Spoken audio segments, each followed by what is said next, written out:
नमस्कार, मैं सुनील आप सभी का एजुकेशन प्रोफाइल यूट्यूब चैनल पर हार्दिक स्वागत करता हूं। आज मैं उपस्थित हूं साइकोलॉजी की कक्षा में पुनः सीटीपी में, जिसमें कि वृद्धि और विकास के आयाम अर्थात खास करके आप देखेंगे तो जो व्यक्तित्व का विकास होता है, मनुष्य का जो व्यक्तित्व का विकास होता है, उसमें वृद्धि और विकास के विभिन्न पक्षों अर्थात आयामों से ही मुख्य तौर पर उसका व्यक्तित्व बनता है। तो अगर हम व्यक्तित्व की बात करें तो व्यक्तित्व की पुनर्रचना के लिए या व्यक्तित्व के विकास के लिए इन वृद्धि और विकास के तमाम आयामों को हम समुचित रूप में अगर सही माध्यम से अगर देख पाएंगे या सही माध्यम से अगर यहाँ पर विकास हो पाता है तो निश्चित तौर पर आप ऐसा कह सकते हैं कि व्यक्तित्व का विकास भी समुचित तरीके से हो पाता है। तो इसी क्रम में हम यहाँ पर उपस्थित हैं जिसमें कि आपका phases of growth and development, जिसको कि हम वृद्धि और विकास के आयाम के नाम से जानते हैं। दरअसल अगर हम आयाम की बात करें तो आयाम जैसे कि नाम से ही स्पष्ट है कि बहुत सारे फेजेस हैं उसके, अर्थात हम अगर यूँ कहें कि व्यक्तित्व के विकास में बहुत अलग अलग फेजेस हैं जिसको कुल मिलाकर के एक समाहित रूप में जब आता है तब जाकर के एक व्यक्ति के व्यक्तित्व का विकास हो पाता है, जिसमें एक सबसे पहला जो आता है वो आपका शारीरिक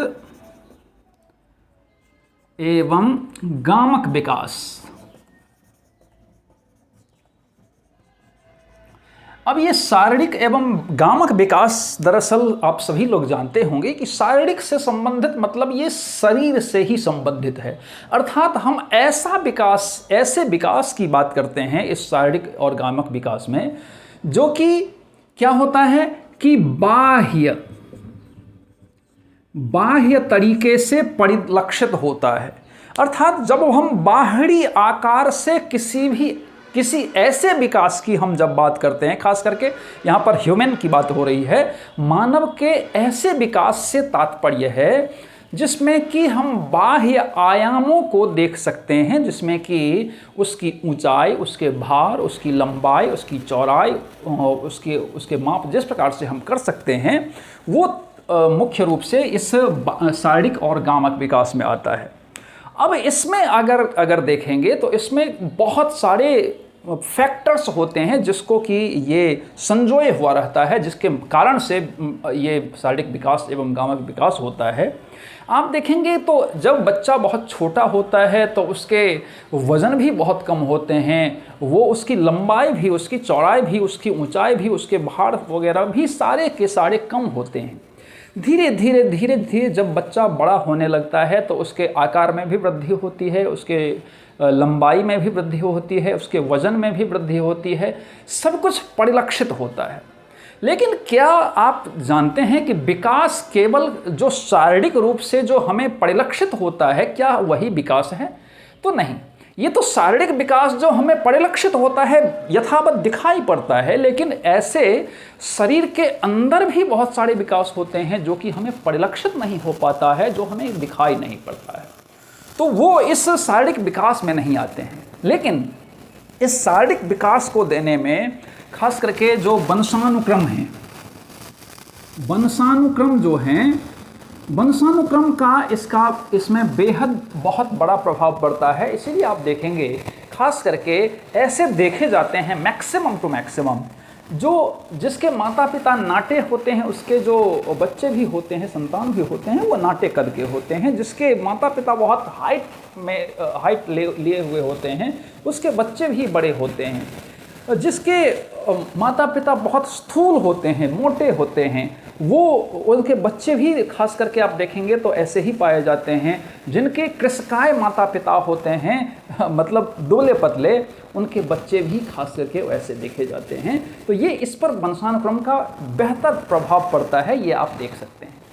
दूसरा, केवल वंशानुक्रम का नहीं पड़ता है बल्कि इसमें आहार, आहार का बहुत बड़ा प्रभाव पड़ता है। आहार, इसमें पौष्टिक आप जोड़ लीजिए, पौष्टिक आहार जहाँ पर जिस बच्चे को ज़्यादा मात्रा में मिलता है वहाँ पर उस बच्चे की जो ग्रोथ है, परसेंटेज ऑफ ग्रोथ है, वो वहाँ पर ज़्यादा अच्छा देखने को मिलता है। वहीं पर अगर पौष्टिक आहार की कमी है या भोजन की कमी है, उसको सामान्य भोजन भी ठीक से बच्चा को नहीं मिल पाता है, तो उस अवस्था में आप देखेंगे तो वो कुपोषित बच्चा हो जाता है, जिसका कि ये साक्षात दृष्टिगत उदाहरण होता है। तो ये तो आपका आ गया कि ये शारीरिक विकास। दूसरा आपका आता है मानसिक विकास। मानसिक विकास, मानसिक विकास को हम कॉग्निटिव अर्थात संज्ञानात्मक विकास भी कहते हैं।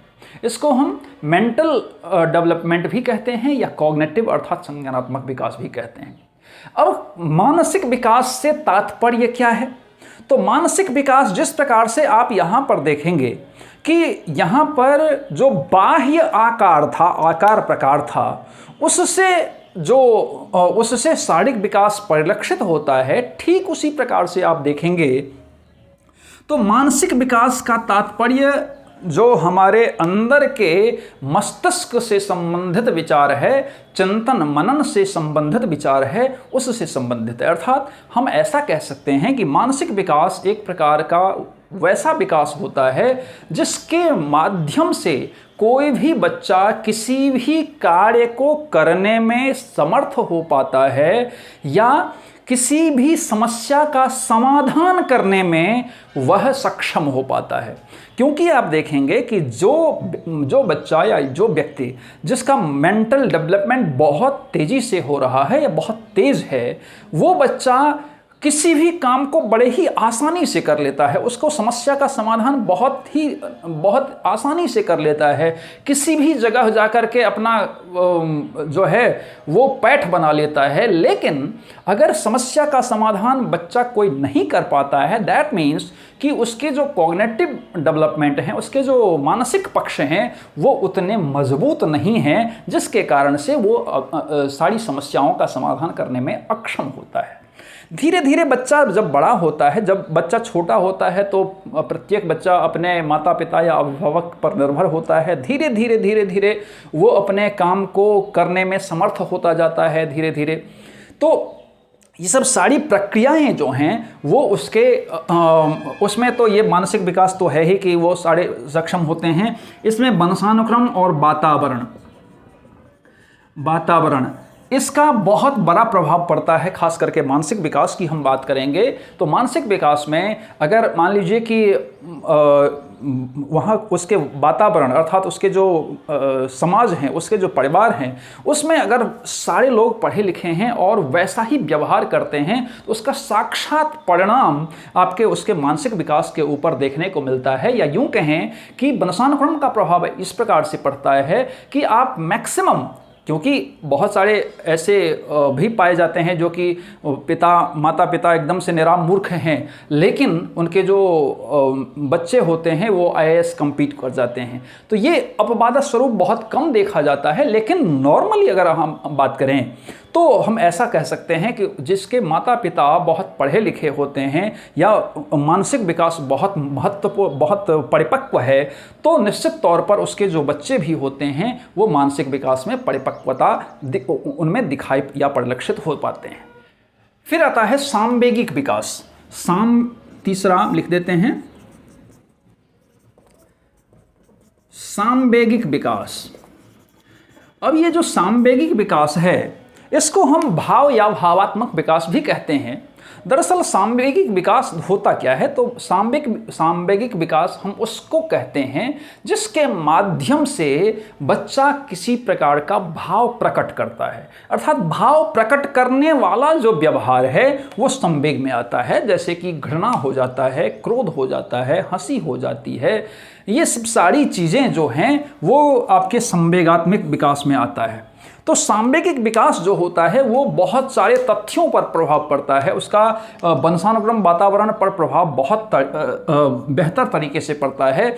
जिस प्रकार का उसका समाज है, जिस प्रकार का उसका परिवार है, जिस प्रकार के उसके नज़दीकी लोग हैं, दोस्त हैं या वगैरह, तो उसका साक्षात प्रभाव जो है उसका संवेग पर पड़ता है।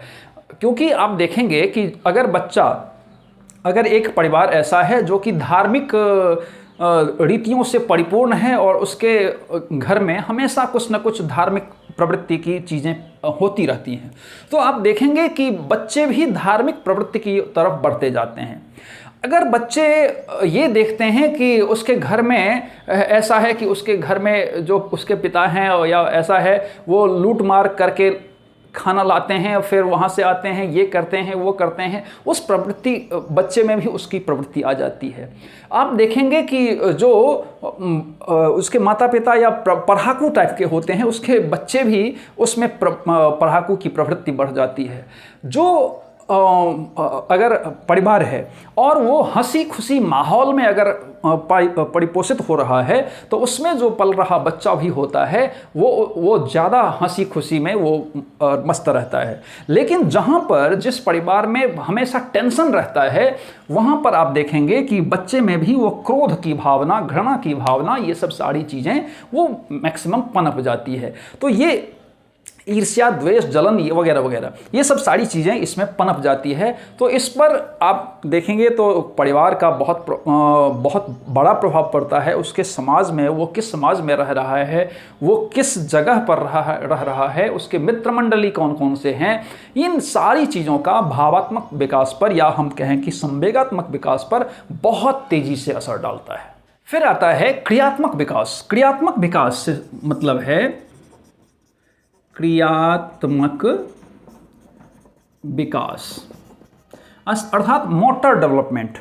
मोटर डेवलपमेंट अर्थात क्रियात्मक विकास हम उस विकास को कहते हैं जिसके माध्यम से क्या होता है कि कोई भी बच्चा क्या करता है तो उसकी शारीरिक गतिविधियों में वो परिपूर्ण हो पाता है। परिपूर्ण हो पाता है का मतलब क्या है कि उसकी कार्य दक्षता बढ़ती है, उसकी कार्य क्षमता बढ़ती है, उसकी योग्यता बढ़ती है कार्य से संबंधित। तो जैसे कि भुजा से संबंधित, बाहुबल से संबंधित, जैसे हम एक छोटा सा उदाहरण के माध्यम से आपको बताएंगे कि ये क्रियात्मक जो विकास होता है, जैसे कि बच्चा बहुत छोटा होता है तो बच्चा बहुत छोटा होता है, वो चल फिर नहीं सकता है, वो केवल अलट पलट सकता है, फिर धीरे धीरे वो उठकर बैठ सकता है। फिर वो क्या होता है, क्योंकि यहाँ पर क्या होता है, क्रियात्मक विकास वो तेजी से पकड़ रहा है। अब ये उठ बैठ रहा है, फिर वो चल फिर रहा है, फिर उठकर खड़ा हो जाता है, फिर वो दौड़ने लगता है, फिर धीरे धीरे अपने सारी क्रियाओं को वो पूरा नहीं कर पाता है, वो अपने माता पिता पर निर्भर रहता है। फिर धीरे धीरे वो क्या करता है कि अपनी ज़रूरतों को वो पूरा कर पाने में समर्थ हो पाता है। फिर उसके बाद वो और भी ज़्यादातर देखेंगे तो जब थोड़ा सा और बड़ा हो जाता है तो वो हर एक काम को अपने तरीके से करने में समर्थ हो जाता है। दैट मीन्स कि उसकी कार्य कुशलता बढ़ रही है। अब उसकी जो कार्य कुशलता बढ़ रही है, उसके कार्य क्षमताएं बढ़ रही हैं, उसके जो बाजू हैं वो ज़्यादा मजबूत पहले से हो रही है। तो वो अब देखेंगे तो प्रत्येक व्यक्ति में क्रियात्मक विकास अलग अलग माध्यमों से होता है। जैसे कोई मजदूर है तो वो शारीरिक श्रम बहुत ज़्यादा कर सकता है। कोई अगर शिक्षक है तो वो शारीरिक श्रम मजदूर की तरह बहुत ज़्यादा तो नहीं कर सकता है, लेकिन वो जो मेंटली चीज़ें हैं, मतलब पढ़ने पढ़ाने से संबंधित चीज़ें हैं, उसको वो बेहतर तरीके से कर सकता है। अगर कोई मान लीजिए कि इंजीनियर है तो वो उन व्यवसाय में वो ज़्यादा अग्रेसिव तरीके से कार्य कर सकता है, अर्थात उसकी योग्यता, क्षमता, कार्यकुशलता का विकास उन क्षेत्रों के माध्यम से होता है जिन क्षेत्रों में उसने ट्रेनिंग ली है। तो वो ट्रेनिंग के माध्यम से भी क्रियात्मक विकास ये बहुत संभव होता है। मुख्य तौर पर जिस प्रकार का आप उसके कार्यकुशलता से संबंधित आप ट्रेनिंग देंगे, उसमें कार्यकुशलता उस प्रकार की भावना से वो ओतप्रोत होगा और उसमें उसकी जो कार्य दक्षता है उसमें बहुत तेज़ी से वृद्धि होती है। फिर आता है भाषाई विकास। भाषाई विकास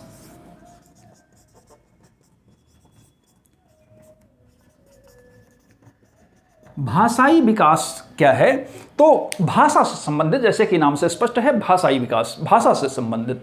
बच्चा बहुत छोटा होता है, तो जब बहुत छोटा होता है तो वो कुछ बोल नहीं पाता है। जब 6 महीने से साल भर के बीच में होता है तो वो कुछ ना कुछ शब्द को बोलने में समर्थ होता जाता है। फिर साल से 2 साल होता है, 3 साल होता है तो छोटे छोटे वाक्यों को बोलने में समर्थ हो पाता है। फिर क्योंकि ये चॉम्स्की इसके प्रबल मुख्य तौर पर इसको भाषाई विकास को बताए हैं, तो उनके माध्यम से आप देखेंगे तो उन्होंने कहा कि बच्चा क्या करता है, तो जो उसकी मातृभाषा है, उस मातृभाषा के व्याकरण को वो मूल रूप से उसके जो नियम है, परिनियम है, उसको वो समझ पाने में समर्थ हो जाता है, जिसके कारण से उसमें भाषाई विकास बहुत तेजी से हो पाता है। तो व्याकरण से संबंधित नियमों परिनियमों को जब वो समझ पाता है तो उसके कारण से भाषाई विकास करने में वो समर्थ हो पाता है। पहले छोटे छोटे वाक्य को बोलने में समर्थ हो पाता है, फिर धीरे धीरे वो बहुत बड़े बड़े लच्छेदार वाक्यों को बोलने में समर्थ हो जाता है। फिर उसमें भाषाई प्रवीणता आ जाती है, अर्थात वो किसी भी प्रकार से भाषा को बोलने या बताने में समर्थ हो जाता है, या यूँ कहें कि भाषा एक वैसा माध्यम होता है जिसके माध्यम से हम क्या करते हैं, अपनी जो भावना है, हम अपनी भावना को सामने वाले के सामने में व्यक्त कर पाने में समर्थ हो पाते हैं, या उसको समझाने में समर्थ हो पाते हैं। और सीधे वहीं भी कि जो सामने वाला है उसकी भाषा के माध्यम से उसके भावों को समझने में हम समर्थ हो पाते हैं। तो भाषा के माध्यम से, भाषा क्या है, तो आप ऐसा कह सकते हैं कि ये दोनों एक समान चलता है, भाषाई विकास एकदम समान चलता है। ये आदान प्रदान का क्रम करता है कि एक तरफ से आदान करता है तो दूसरे तरफ से प्रदान करता है, तभी हम अभिव्यक्ति समझ पाते हैं एक दूसरे की। अगर हम और आप अगर आपस में बात करेंगे तो हम जब तक आपको कुछ बोलकर नहीं बताएंगे, तो या आप जब तक हमको कुछ बोल करके नहीं बताएंगे, तब तक हम आपकी बातों को, आप हमारी बातों को समझने में असमर्थ रहेंगे। फिर इसी भाषाई विकास में केवल बोल पाने की बात नहीं होती है, कई बार सांकेतिक भाषाओं का भी से भी बताया जाता है। कई बार ऐसा होता है कि सांकेतिक भाषा का नहीं बल्कि शारीरिक जो एक प्रकार से हम एक माध्यम बनाते हैं, और शारीरिक माध्यम से, जैसे अगर हमने कहा कि बच्चे क्लास में गए, बच्चे खड़े हो गए, हमने कहा, तो मतलब क्या है, बच्चे समझ जाएंगे कि बैठने को कह रहे हैं। फिर अगर कोई भी अगर आपको पुकार रहा है, आप कहते हैं तो आपने कहा, सिर्फ आपने कहा, आपने कुछ बोला नहीं, लेकिन उसके बावजूद वो आपकी सकारात्मकता को वो समझ रहा है। तो ये सब सारी चीज़ भाषाई विकास में आ जाता है। तो भाषाई विकास के ऊपर भी खास करके हमारे जो परिवार होते हैं, परिवार का बहुत बड़ा असर पड़ता है कि भाषाई विकास किस प्रकार का होता है, हमारे समाज से संबंधित होता है, फिर हमारे जो आस पड़ोस के लोग होते हैं उससे संबंधित होता है कि भाषाई विकास किस प्रकार का बच्चे में और कितनी जल्दी से डेवलप हो पाता है। फिर आता है सामाजिक विकास। सामाजिक विकास,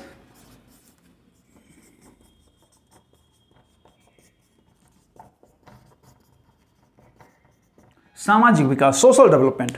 अब सोशल डेवलपमेंट क्या है? सोशल डेवलपमेंट का मतलब है कि विभिन्न गतिविधियों को सीखना, समाज से संबंधित जो विभिन्न गतिविधियां हैं उसको जब हम सीख लेते हैं तो हमारा सामाजिक विकास हो पाता है। अब सामाजिक विकास मुख्य तौर पर आप देखेंगे तो परिवार से ही स्टार्ट होता है। परिवार एक छोटा सा समाज कहा गया है। फिर परिवार से जब बाहर जाता है तो उसके जो अपने आस पड़ोस हैं वहाँ पर वो सीखता है। फिर सामाजिकता जब और थोड़ा सा बड़ा होता है, स्कूल जाता है बच्चा, तो वहाँ पर और ज़्यादा बच्चे रहते हैं, तो वहाँ से सामाजिकता, क्योंकि वहाँ पर विभिन्न समाज से बच्चे आए होते हैं, तो उन विभिन्न समाज से आए हुए बच्चों के साथ सामंजस्य बिठाना, ये सामाजिकता का विकास और ज़्यादा तेज़ी से बढ़ता है।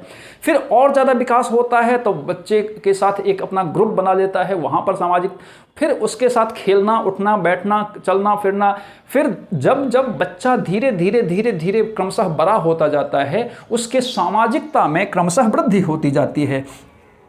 आप देखते होंगे कि जब बच्चा थोड़ा सा बड़ा हो जाता है, समझने लगता है, तो उसको लगता है कोई भी अगर सामाजिक गतिविधि हो रही है तो उसकी मनसा ऐसी रहती है कि मुझे भी लोग मेरे कार्य से जाने।